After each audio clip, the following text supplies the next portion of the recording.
Assalamualaikum warahmatullahi wabarakatuh.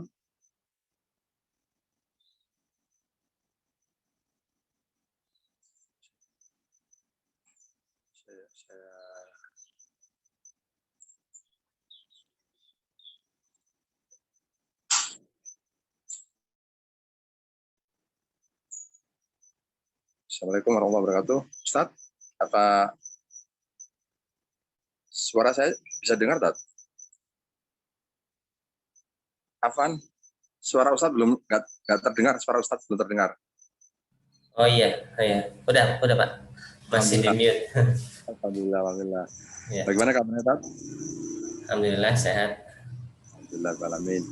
Ya, pagi ini kita ngobrolin terkait pembahasan tentang strategi atau metode atau cara negosiasi dan akuisisi lahan gitu, Pak. Nah, nanti kita jelaskan secara apa itu kaidah fikih muamalahnya terkait apa-apa sih yang memang harus diperhatikan dalam akuisisi lahan, termasuk yang berhubungan dengan pemilik tanah, dengan investor atau dengan developer gitu, Pak. Nanti ini insya Allah akan jadi semacam kayak pembukaan atau preview materi dari yang insya Allah yang acara workshop yang akan kami adakan.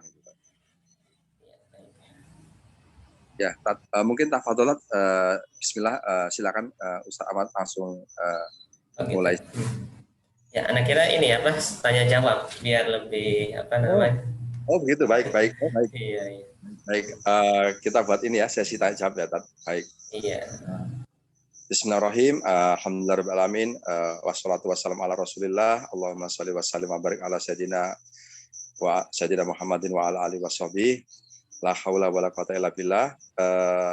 Alhamdulillah, Tat, atas Ustaz Ahmad Suryana selaku konsultan syariah daripada Ampo Indonesia Group ya, yang berkenan hadir di sesi Zoom meeting tentang membahas tentang terkait seni dan atau strategi negosiasi dan akuisisi lahan dan partnership, yang mana yang menjadi garis bawahnya yaitu tanpa riba, tanpa akad batil, tanpa akad gharar, dan saling menguntungkan. Saling menguntungkan artinya dari pengalaman kami sendiri ya, itu dulu sebelum belajar tentang keilmuan syariah itu ternyata sering nabrak rambu-rambu ya. Kita hanya berorientasi kepada profit semata ya, sehingga ternyata pada perjalanan waktu itu kadang-kadang itu dirasa ada aja kendala gitu. Sehingga akhirnya kami memutuskan ternyata saat kita menerapkan kaidah syariah fikih muamalah dengan baik dan benar, itu ternyata tidak merugikan, dan juga dari sisi mitigasi resiko atau manajemen resiko itu sangat baik sekali gitu. Sangat baik sekali, dan ini juga disampaikan juga kepada kawan-kawan developer di syariah yang sering berkonsultasi dengan kami. Ada yang punya pengalaman baru 5 tahun, ada yang punya pengalaman di atas 10 tahun, bahkan ada juga yang punya pengalaman lebih 15 tahun gitu. Memberikan masalah, menceritakan masalahnya, ternyata ada kaitan dengan kaidah-kaidah fikih muamalah yang belum di set up dengan baik atau diimplementasikan dengan baik gitu. Termasuk juga kepada developer properti yang menggunakan label syariah yang ternyata ada juga masalah itu karena tidak memahami betul terkait kompetensi kapasitas bisnis itu sendiri, dan juga cara mengimplementasikan dan men-set up kaidah fikih muamalah di bisnis tersebut, sehingga akhirnya terjadi masalah gitu kan. Jadi menurut Ustadz Ahmad sendiri selaku Dewan Pengawas Syariah, apa yang harus menjadi poin-poin utama yang harus diperhatikan gitu dalam hal akuisisi lahan maupun partnership dengan menggunakan investor atau dengan pemilik lahan gitu. Gitu, Tat. Iya, baik. Bismillahirrahmanirrahim. Alhamdulillahirabbil alamin. Assalatu wassalamu ala Rasulillah nabiyina Muhammad wa ala alihi washabihi ajmain. Amma ba'du. Terima kasih jazakallahu khair kepada Pak Anto yang telah memberikan kesempatan kepada saya untuk memberikan penjelasan ya tentang kaidah-kaidah yang paling penting di dalam akuisisi lahan, terutama ya Pak Anta ya, akuisisi lahan, agar seorang developer tidak menabrak aturan-aturan syariah, di mana ketika di dalam sebuah bisnis kita melanggar sebuah aturan syariah, maka itu dimulai hilangnya keberkahan dari usaha kita. Tentu saja ini hal yang sangat penting ya, yang harus diperhatikan oleh seorang developer atau calon developer, agar bisnis kita barokah ya, diberikan keberkahan oleh Allah, dan tidak melanggar sebuah larangan-larangan yang diharamkan di dalam syariat. Nah, yang paling penting, tahap pertama yang paling dasar ya bagi seorang developer ketika ingin menjual atau mengerjakan sebuah proyek, ya ini perlu diketahui bahwasanya kita sebagai seorang muslim ya, tidak diperkenankan untuk menjual barang selain dari milik kita sendiri. Ya, nah ini berdasarkan hadis Nabi Shallallahu Alaihi Wasallam, la tabi' ma laisa indak, janganlah kalian menjual barang yang tidak kalian miliki. Oleh karena itu ya, saya perhatikan memang banyak di antara developer properti syariah yang non perbankan ya, kurang lebih 3 tahun terakhir ini itu banyak sekali membuat skema-skema proyek perumahan ya tanpa bank, yang menggunakan akad inden atau pesan bangun ya, atau sering disebut dengan akad istisna. Nah, perlu diketahui bahwa objek istisna yang dijual dengan cara istisna itu adalah rumahnya ya, rumahnya. Akan tetapi tanahnya sendiri ya, ketika developer ingin menjual, ingin mengiklankan ya, misalnya sudah bekerja sama dengan pemilik lahan, nah terlebih dahulu harus dipastikan bahwasanya tanah yang akan dijual, yang dijadikan iklan, yang akan dibuatkan site plan, kemudian dibuatkan copywriting, kemudian di sketsa coveringnya dan akan dijual, maka itu harus terlebih dahulu dimiliki ya, atau dikuasai oleh seorang developer dengan akad-akad yang sesuai dengan syariat, baik jual beli secara cash langsung ya, jual beli tunai kepada pemilik lahan, atau jika tidak mampu dengan menggunakan skema jual beli kredit ya kepada si pemilik lahan ya, jual beli kredit. Akan tetapi meskipun jual beli kredit, untuk objek lahan ini perlu ya kita penguat hukum ya, karena kepemilikan itu ada tandanya ya, ada tandanya. Yang tanda dua yang paling penting bahwasanya seseorang itu dianggap memiliki objek yang sempurna. Yang pertama, dia memiliki hak tasarruf ya, memiliki hak kebebasan untuk mengeksekusi objek yang dia miliki. Ya, ini dia lahan yang telah dibeli oleh developer, mau dijual, mau digunakan sendiri, atau mau dibuatkan apapun, itu tidak ada pihak yang akan menolak atau melarang. Ya, itu tanda kepemilikan. Dia memiliki hak pengeksekusian yang sempurna. Artinya untuk objek tanah, meskipun belum dibeli secara tunai oleh developer, harus ada dokumen-dokumen legal ya, atau apapun itu yang diakui oleh hukum ya, yang menunjukkan dia memiliki hak pengeksekusian terhadap objek lahan, sehingga tidak ada kemungkinan bagi si pemilik lahan dia menahan ya atau melarang pengeksekusian terhadap objek lahan tersebut, baik itu dalam bentuk akta jual beli ya, AJB, atau itu dalam bentuk surat kuasa jual, atau dalam bentuk surat kuasa pengelolaan, yaitu sudah menunjukkan serah terima secara hukum. Artinya meskipun secara syariat dengan adanya pembayaran kita berupa DP ya dan cicilan terhadap objek lahan, nah itu perlu bukti serah terima dalam bentuk legal hukum yang berlaku di negara kita. Dengan itu barulah sifat hak kepemilikan, yakni yang ditandai dengan hak pengeksekusian terhadap objek tanah, itu sudah dimiliki secara sempurna oleh seorang developer. Nah, inilah yang banyak dilalaikan oleh sebagian developer yang saya lihat di lapangan ya. Jadi tanah baru dibayar sedikit atau belum memiliki hak kuasa pengeksekusian atas lahan, itu sudah dilakukan pemasaran ya, sudah dilakukan eksekusi, sudah diiklankan. Akhirnya ketika ada nasabah yang beli, bayar, tiba-tiba pemilik lahan minta pembayaran dan ternyata developer cash-nya kurang, akhirnya tanah diambil kembali. Nah, ini kalau ada kemungkinan tanah diambil kembali oleh pemilik lahan atau dipindahkan oleh si pemilik lahan, berarti itu tandanya developer menjual barang yang belum dia kuasai, ya, yang belum dia miliki. Nah, ini berarti sudah melanggar syariat. Nah, tentu saja yang dirugikan siapa? Yang dirugikan yang pertama adalah konsumen. Ya, nah nanti citra buruk terhadap properti syariah pun akan melekat kepada developer-developer yang seperti ini. Tentu saja ini hal yang tidak kita inginkan. Ya, oleh karena itu yang pertama ingin saya tegaskan kepada para developer dan calon developer, ya ini dipastikan barang yang kita jual, ya ini objek lahan yang kita jual itu sudah dimiliki secara sempurna atau memiliki hak pengeksekusian secara sempurna. Kemudian yang kedua, ya di antara tanda kepemilikan itu, ya ini dia menanggung resiko atas objek yang dia miliki. Yang menanggung resiko misalnya tanah tersebut jika terjadi resiko atas tanah seperti longsor, bencana, atau ada musibah atau ada apapun, maka dialah yang menanggung resiko tersebut. Nah, itu tanda kepemilikan seseorang. Nah, jika seorang developer tidak memiliki dua sifat ini, maka berarti dia menjual objek yang belum dia miliki. Nah, kalau sudah seperti ini, maka siap-siap muncul masalah di kemudian hari. Ya, muncul masalah terkait lahan, ya baik itu dari pemilik lahan atau konsumen yang menuntut lahannya segera bisa dilakukan pemrosesan, ya. Nah, kemudian yang kedua, hal yang penting di dalam pengakuisiean kita perhatikan akad, ya, akad apa yang kita kedepankan atau kita tawarkan kepada si pemilik lahan, ya. Jangan sampai kita melakukan akad syariah yang kita kira syariah, tapi ternyata itu mengandung riba. Nah, contoh-contoh seperti apakah akad-akad pengeksekusian lahan yang di sana mengandung riba, ya mengandung riba. Yang pertama,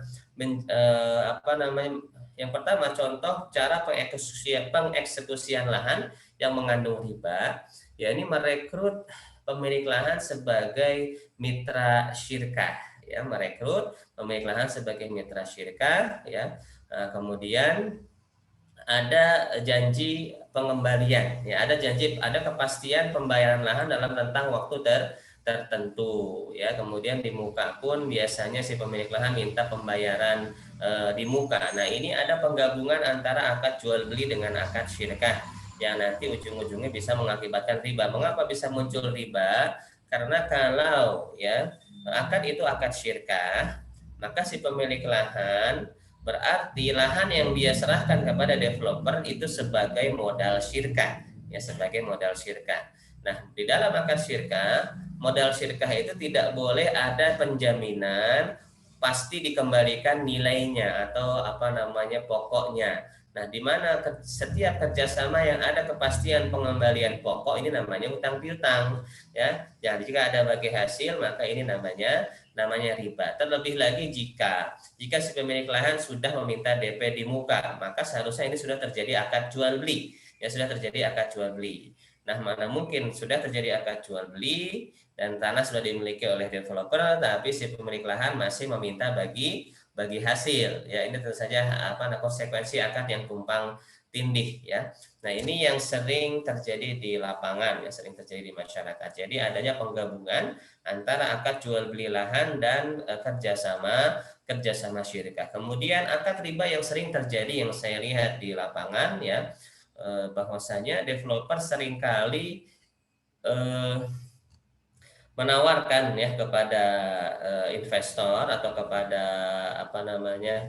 konsumen yang membeli untuk tujuan investasi, ya, untuk tujuan investasi.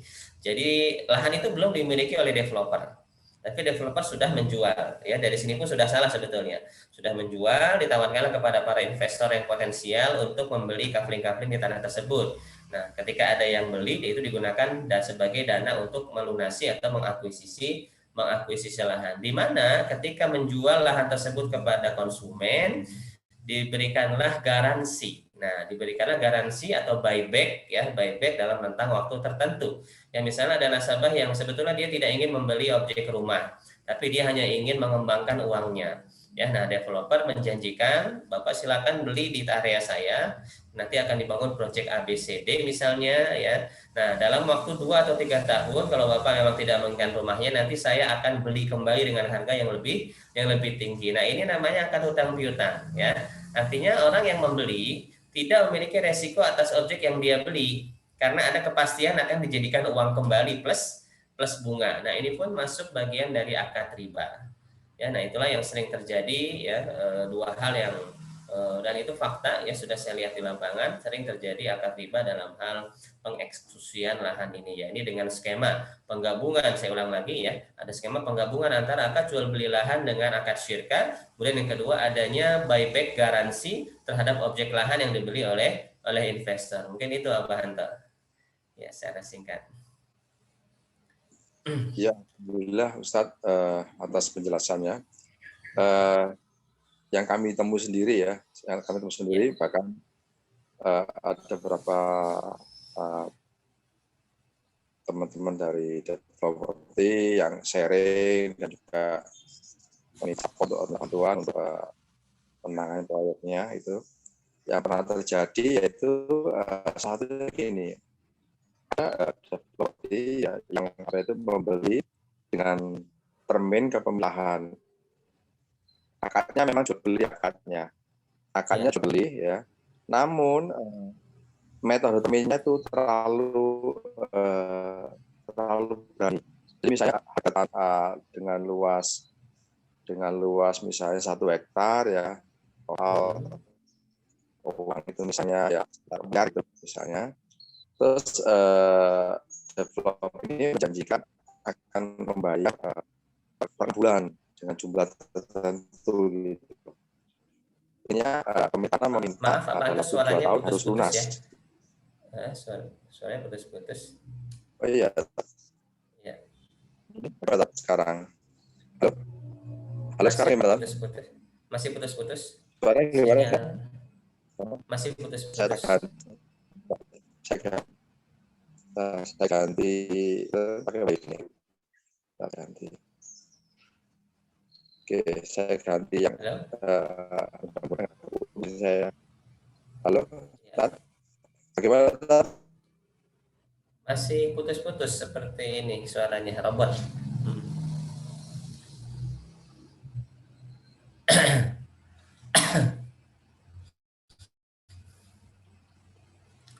Halo? Halo?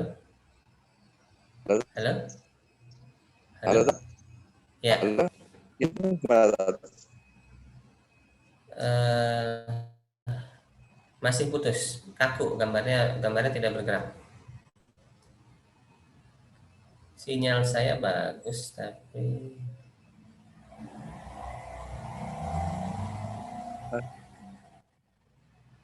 Halo? Halo? Suara gimana sekarang, Tat? Iya, sudah lebih baik, Putus lagi.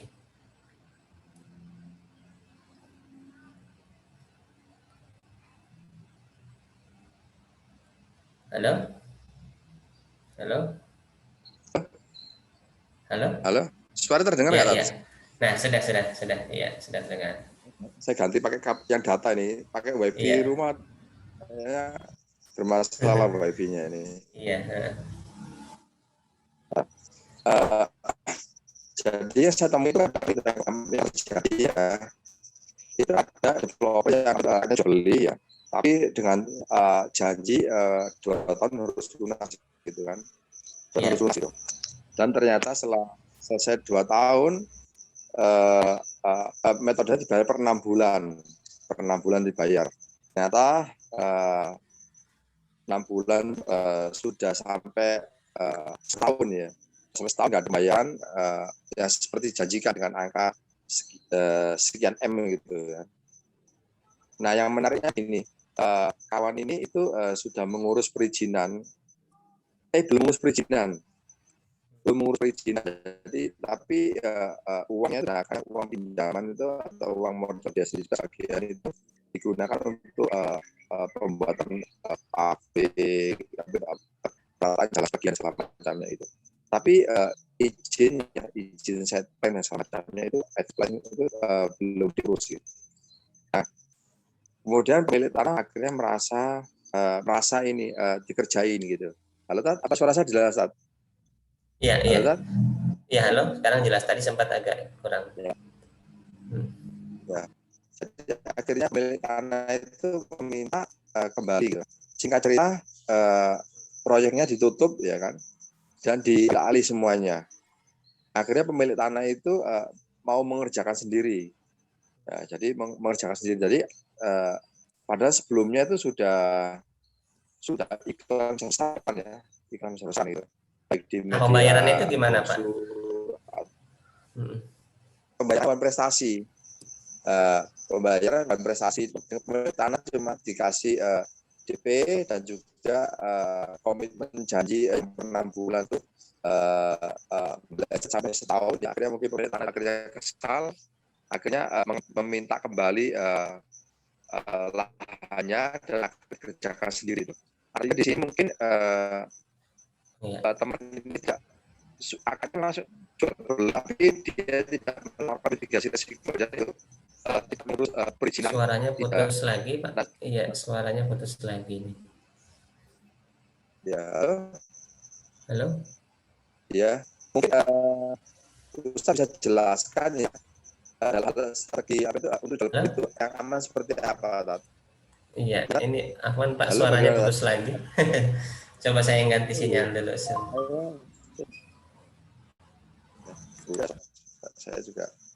Saya coba ganti wifi lagi. Coba saya ganti dulu. Halo, Tat? Baik.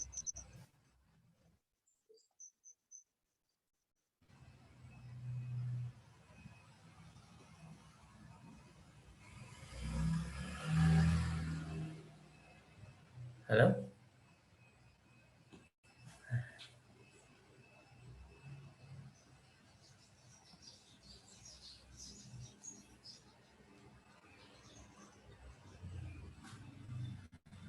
Halo, Tat? Ya, halo. Halo. Ya.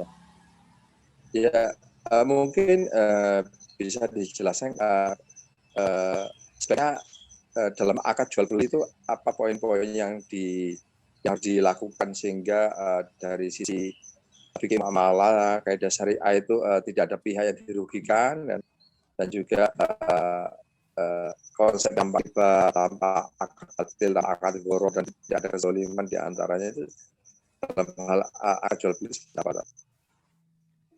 Ya, tadi saya agak putus ya mendengarnya. Yang belum saya ketahui tadi, nah uang yang sudah dibayarkan itu dikembalikan atau gimana, Pak? Tadi kasus yang tadi. Yang tadi sih menurut cerita oleh pemilik tanah yang DP-nya itu DP, mungkin saya tahu nominalnya, DP-nya itu apa itu sebenarnya hangus kalau misalnya sampai Hangus. karena bukan investasi 2 kali ya. Ya pernah belanja 6 bulan pertama, 6 bulan kedua, sampai setahun ya mungkin asal gitu, mungkin ini akhirnya hangus dan juga proyeknya diambil alih oleh pemilik tanah. Oh, iya. Karena dalam itu malah juli. Iya, baik. Iya. Ya, memang skema jual beli seperti yang tadi diceritakan oleh Abah Anto. Suara saya jelas, Abah?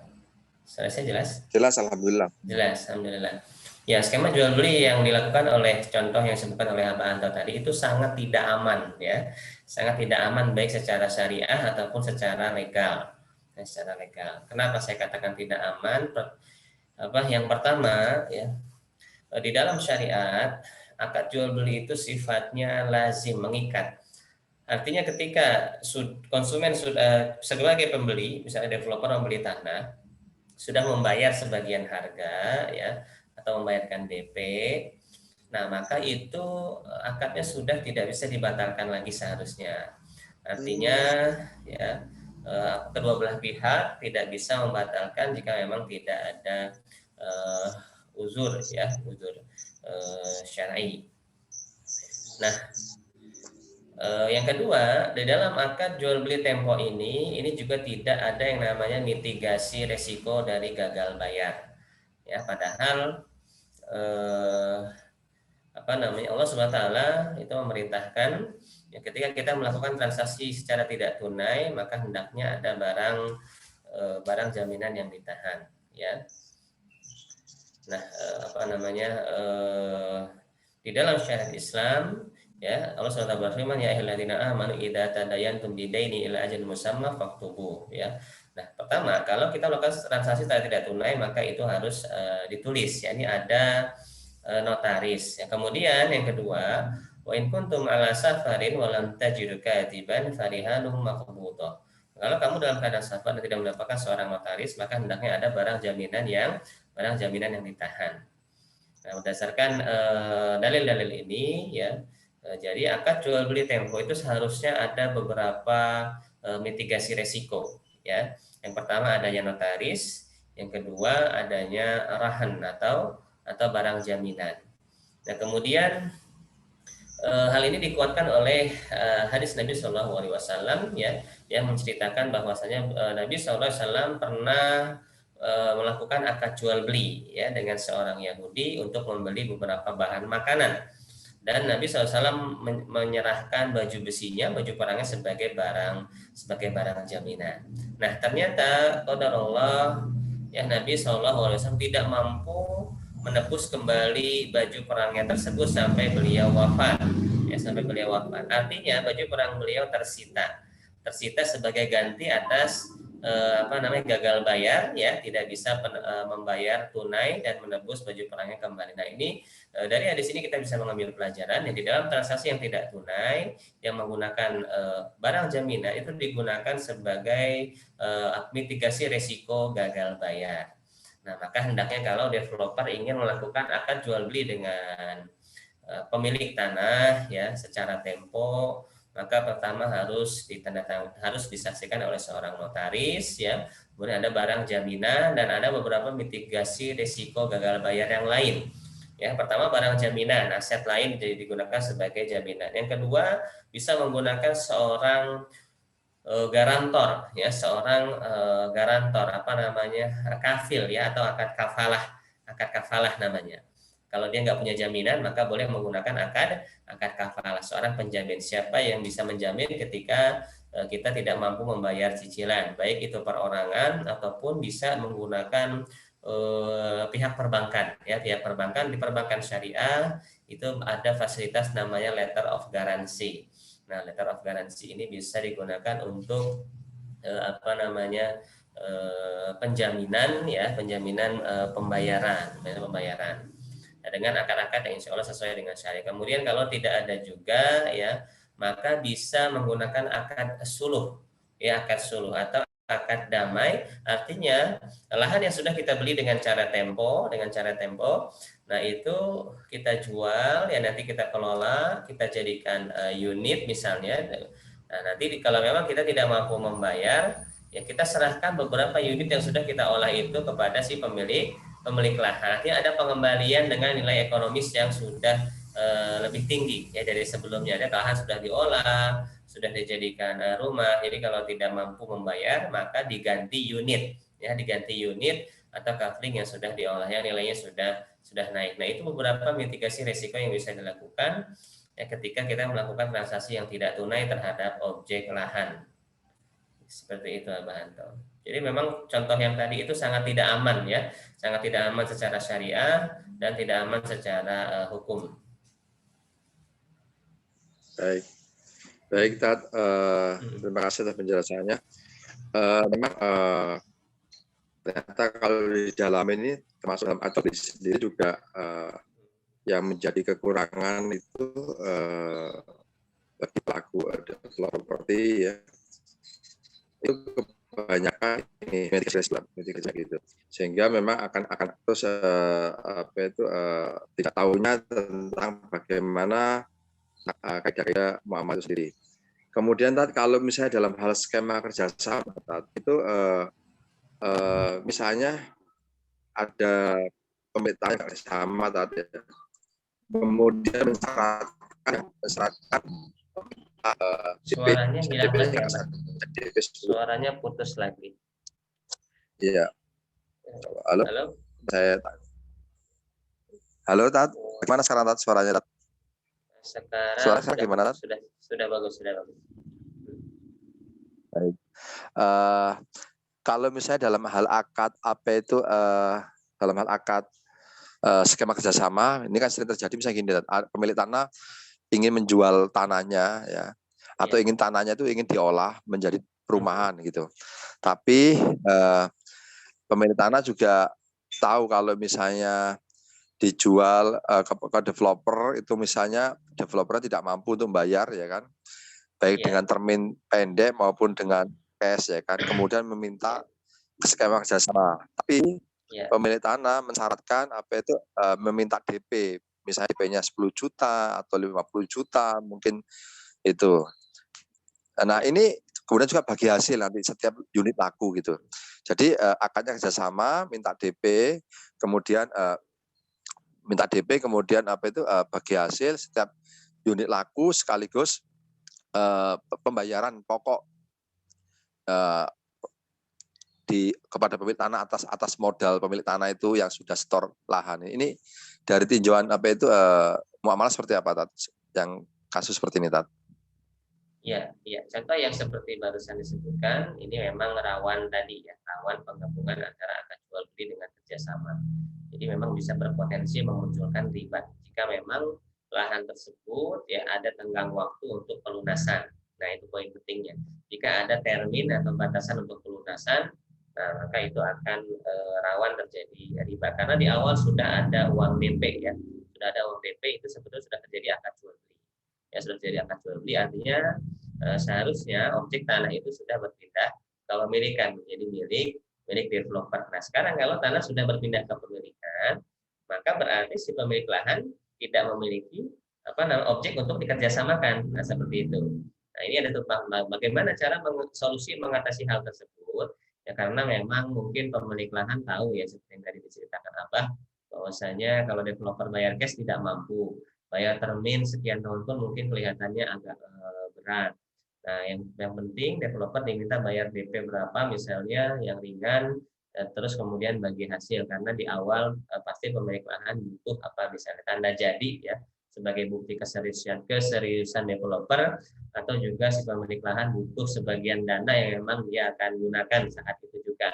Nah, solusi yang bisa dilakukan yang pertama untuk uang DP yang sudah dibayarkan maka itu dipisah ya dengan akad syirkahnya. Bagaimana cara pemisahannya? Jadi uang yang sudah dibayarkan oleh developer diakui sebagai akad jual beli yang sah. Artinya kalau memang bisa diurus secara legal, uang DP tadi di-AJB-kan. Ya di-AJB-kan berapa kafling tanah pun ya misalnya hanya berapa kali berapa di-AJB-kan ya. Karena kan pemilik lahan butuh uang cash di muka. Nah, uang DP tadi lebih baik di-AJB-kan sebagai baik secara sah maupun secara bawah tangan ya, tapi memang berlaku kepemilikan. Nah, setelah di-AJB-kan artinya sudah ada akad jual beli, artinya sebagian atau sebidang lahan sudah menjadi milik developer dan sebagian yang luasnya lagi masih milik si pemilik lahan. Nah, kalau sudah ada dua aset, maka baru disirkahkan ya disirkahkan. Jadi sebidang tanah yang tadi sudah dibeli dengan uang DP tadi itu milik developer disirkahkan dengan sisa lahan yang semuanya masih menjadi milik si pemilik tanah. Begitu. Jadi ada dua tahapan akad untuk menghindari riba. Yang pertama uang DP digunakan sebagai jual beli sebagian lahan yang jumlahnya kecil. Tahapan kedua setelah dibeli sebagian dilakukan akad syirkah. Nah, ini penggabungan terhadap seluruh objek lahan yang akan dikelola bersama-sama antara developer dengan pemilik lahan. Nah, masing-masing pihak menanggung risiko sesuai aset yang dia miliki. Artinya kalau memang nanti kerugian, ya developer hanya menanggung sebidang tanah yang sudah dibayarkan dalam bentuk DP tadi. Nah, pemilik lahan menanggung seluruh risiko lahan yang belum dibayar oleh developer. Nah, ini insya Allah selamat dari akad riba. Seperti itu. Dan adil, insya Allah. Iya, alhamdulillah, Tat. Iya. Memang dalam hal apa itu akuisisi lahan ini dalam hal proses bisnis developer ini dua hal yang paling banyak menguras keuangan ya dan juga punya berpotensi bisa gagal proyek ya, yaitu dalam hal akuisisi lahan ya yang kedua dalam hal legalitas, yang ketiga perizinan ya. konstruksi atau pembangunan gitu. Iya. Nah, kemudian nih, kalau misalnya ada developer properti syariah ya yang mengatasnamakan syariah ya kan, yang apa itu melakukan akad pembelian tanah ya dengan apa itu, dengan misalnya termin ya, dengan termin, dan juga yang menjadi tapi tidak mengurus apa itu izin peruntukan, advice plan atau set plan segala macamnya, itu yang menjadi syarat wajib ketentuan menjadi developer properti syariah sesuai perundang-undangan ya. Kemudian sudah mencetak brosur, kemudian apa itu menerima booking fee, kemudian iklan di mana-mana, itu secara kaidah muamalah, secara kaidah hukum ini boleh nggak tadi dengan alasan melakukan tes market gitu, Tat? Seperti itu, Tat? Ya, tidak boleh kalau developer melakukan hal yang tadi disebutkan ya, karena syarat sah untuk menjual dan menerima pembayaran ya, jual beli itu kan ditandai dengan persetujuan antara spek dan harga terhadap konsumen. Ya, apalagi sudah ada pembayaran dari konsumen, sudah ada yang booking fee atau sudah ada yang bayar DP, maka itu tentu saja sudah terjadi akad jual beli. Nah, untuk kasus tadi, developer yang belum mengurus perizinan, maka itu sama saja menjual lahan yang belum dikuasai atau belum diserah terimakan secara sah kepada dia. Nah, hal ini terlarang berdasarkan hadis Nabi SAW ya, dari Hakim bin Hizam ya, dari Nabi SAW, ya berarti idza sytaita syai'an fala tabi'hu hatta taqbidahu. Wahai keponakanku, kalau kamu hendak menjual barang, maka jangan kamu jual sebelum kamu lakukan serah terima dengan si suppliernya, si pemilik sebelumnya. Nah, artinya dari hadis ini kita dapat mengambil pelajaran, meskipun kita sudah melakukan akad jual beli ya, baik dengan tunai ataupun tempo dengan si pemilik lahan, lahan tersebut belum boleh kita jual kalau belum ada serah terima, baik serah terima secara hakiki ya, lahannya diserahkan dikuasakan seluruhnya oleh si pemilik lahan, artinya meskipun belum lunas, atau serah terima secara hukum. Ya, ini surat-surat legalitas, plan, perizinan itu sudah semua beralih ya kekuasaannya kepada pihak developer. Nah, ini itu aturan secara syariah. Maka developer yang sudah tadi menjual, mengiklankan, bahkan menerima DP untuk lahan yang belum diurus perizinannya ya. Nah, itu maka dia telah melanggar ketentuan syariah dan legal secara hukum di negara kita. Tentu saja ini akan berakibat buruk ya. Akan nanti ada kemungkinan resiko yang akan dialami konsumen atau si developer itu sendiri. Di mana ketika sudah ada konsumen yang bayar, ternyata pas urusan perizinan ada hambatan-hambatan, misalnya ada ketidaksetujuan warga, atau ternyata masuk zona hijau, atau ternyata masuk area bukan pemukiman ya, masuk area komersil atau misalnya non pemukiman. Nah, nanti yang dirugikan adalah konsumen dan nama properti syariah itu sendiri. Nah, ini tentu saja prosedur yang sangat tidak diperkenankan untuk developer melakukan hal yang seperti tadi ya, karena rawan terjadi penyimpangan dan kegagalan proyek seperti itu.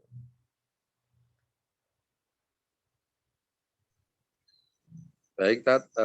Alhamdulillah penjelasannya terkait dua poin penting, yaitu strategi akuisisi maupun negosiasi ya terkait lahan, terutama di hal yang sangat penting pokok ini sudah mendapatkan penjelasan ya. Jadi di sini yang memang ingin saya sampaikan bahwa pentingnya juga developer syariah itu benar-benar memahamin tentang syarat dikatakan sebuah transaksi atau sebuah proses bisnis itu tanpa riba, tanpa akad batil, tanpa gharar, tanpa kezoliman, itu harus penting gitu, dan tidak boleh menebak-nebak gitu. Makanya kami sendiri ya itu meminta support dari Ustaz Ahmad Suryana untuk menjadi konsultan atau pengawas syariah di Ampu Indonesia, agar nanti ke depannya ya proses bisnis ya yang terkait berhubungan dengan properti syariah ini kan ada developer, ada kontraktor, ada legal, ada marketing agency, dan pihak-pihak yang terkait, dan turunan bisnis properti ini kan cukup banyak. Itu semua sesuai dengan apa itu kaidah atau syarat syariah ya, sehingga yang kita tuju yaitu agar bisnis ini juga mendapatkan ridho Allah semata, bukan hanya sekedar untung dan rugi gitu, seperti itu tadi. Iya, Nah, betul. kalau pesan Ustadz Ahmad sendiri, apa sih yang menjadi poin penting yang harus diperhatikan bagi teman-teman baik yang sudah menjadi developer syariah maupun yang akan menjadi developer syariah, yang insya Allah ini memang awalnya saya dan Om Vito dari Dahpro ya, itu insya Allah sehabis Lebaran itu akan mengadakan join bersama workshop offline gitu, terkait tentang membahas baik secara strategi, manajemen, dan juga akad-akad ya kan di workshop tersebut gitu. Nah, hal penting apa yang ingin Ustaz sampaikan atau sebagai developer syariah ini agar proses bisnisnya itu benar-benar dari awal sampai akhir hulu hilir itu terbebas dari riba, dari akad batil, dari akad gharam, dan dari kezoliman itu tadi. Silakan. Ya, baik. Saya wasiatkan kepada para developer yang sudah existing ataupun yang baru mulai menjadi developer ya, bahwa saya untuk berpegang teguh kepada aturan syariat Islam. Mengapa? Karena aturan syariat Islam ini yang diatur dalam fikih muamalah ya, dalam bisnis itu sangat menjaga pertama keberkahan dari proses yang kita lakukan. Karena di mana ketika bisnis yang kita lakukan itu hilang keberkahan, maka aset yang banyak pun itu tidak bernilai atau tidak bisa kita manfaatkan, dan Allah tidak akan membersamai bisnis yang mengandung keharaman-keharaman yang melanggar syariat. Itu yang pertama. Dan yang kedua, kenapa harus berpegang teguh dengan aturan syariat di dalam menentukan proses bisnis? Nah, selain mendatangkan keberkahan, yang kedua yang paling penting bahwasanya aturan syariat jika diaplikasikan dalam hal bisnis ya, itu dapat merapihkan manajemen dan memitigasi resiko kegagalan atau kerugian ya, baik dari pihak si penjual ataupun konsumen. Jadi aturan syariah ini dibuat agar jual beli ini tercipta maslahat dan keadilan ya, karena hukum asal jual beli ya sebagaimana kaidah fikih al-aslu fil muawadhat ta'adul baina al-janibain fa kullu ma yanqidul adla fa huwa syurkun.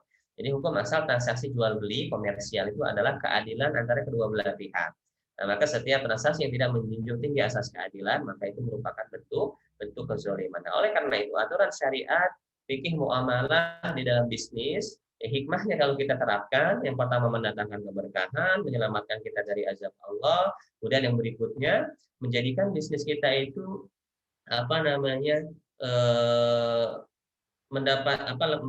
melakukan skema yang adil, baik bagi si penjual dan kepada si konsumen. Akhirnya kedua belah pihak merasa nyaman dan tertunaikan hak-haknya. Nah, inilah yang ditujukan dalam aturan-aturan syariat, sehingga kedua belah pihak mendapatkan haknya masing-masing. Konsumen mendapatkan haknya, si penjual pun mendapatkan haknya. Artinya safety secara manajemen. Nah, itu. Nah, maka benefit ya atau feedback dari penerapan hukum syariah ini secara bisnis atau secara duniawi, jadi merapikan manajemen resiko atas bisnis yang kita jalani, insya Allah ya. Jadi dan melindungi hak perlindungan terhadap konsumen itu kalau kita laksanakan, insya Allah lebih baik lagi. Itu mungkin. Ya, Alhamdulillah artinya dengan menerapkan prinsip-prinsip fikih muamalah dengan benar dan tepat, cara menginstalnya dalam bisnis itu insya Allah malah membawa keberkahan tadi ya, dan juga meminimalisir risiko. Artinya di sini juga penerapan prinsip fikih muamalah ini justru memiliki mitigasi risiko yang bagus ya, pada semua pihak-pihak yang terlibat ya, baik itu konsumen, developer, kontraktor maupun investor gitu tadi ya. Iya, jadi bukan hanya unsur akhiratnya saja, unsur duniawinya pun akan sangat berguna, yakni merapikan manajemen dan meminimalisir resiko atas proyek. Betul. Ya, mungkin sampai di sini dulu. Ini sudah 1 jaman kita ngobrol terkait itu akad-akad yang yang biasanya kerap terjadi di dalam hal akuisisi lahan maupun partnership ya kan.